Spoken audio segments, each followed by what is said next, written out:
अहंकार नहीं करता और सेवा उसका एक अंग होना चाहिए, क्योंकि सेवा से तुम्हारा मन और तन दोनों ही स्थिर होता है, और यह दोनों जब स्थिर होते हैं तभी साधना तुम्हारी पक्की है। साधना में तुम अपनी बैठक अच्छे से बना सकते हो, सुमिरन तुम एक लंबे समय तक कर सकते हो, क्योंकि वहाँ मन थका हुआ रहता है।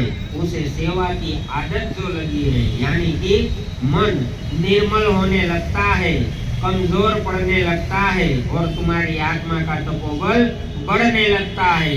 वहीं से तो तुम्हारी आत्मा को वह ताकत मिलती है उस परमात्मा की कि वह काल और माया से भी लड़ सके, अपने आप को छुड़ा सके। यहाँ छूटना तुम्हें है, तुम्हारी आत्मा को छुड़ाने के लिए तुम्हें ही लड़ना पड़ेगा। गुरु मार्गदर्शन करता है, दया देता है, साध तुम्हारे कर्मों को काट देता है।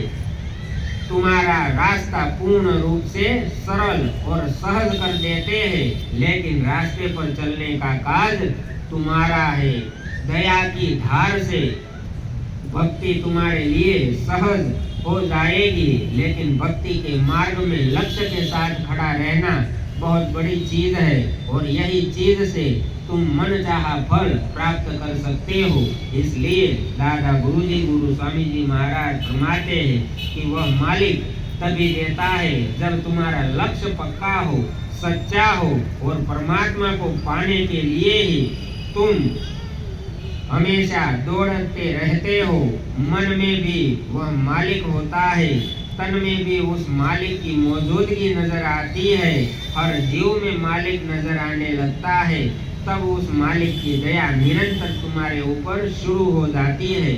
उसके बाद कोई नियम नहीं रह जाता, सारे नियमों से आजाद हो जाते हो, क्योंकि आजाद होने का नाम ही मुक्ति है। आजाद होने का नाम ही पूर्ण आत्म कल्याण, यानी कि जन्म मरण का चक्र, काल चक्र तुम्हारे लिए खत्म हो गया समझो। अब काल का कोई भी बंधन तुम्हारे ऊपर नहीं है। अब तुम मालिक हो, तुम काल के भी मालिक हो, माया के भी मालिक हो, और उस मालिक का रूप हो जाते हो, क्योंकि अब तुम्हारे में और उस मालिक में कोई भेद नहीं रह गया।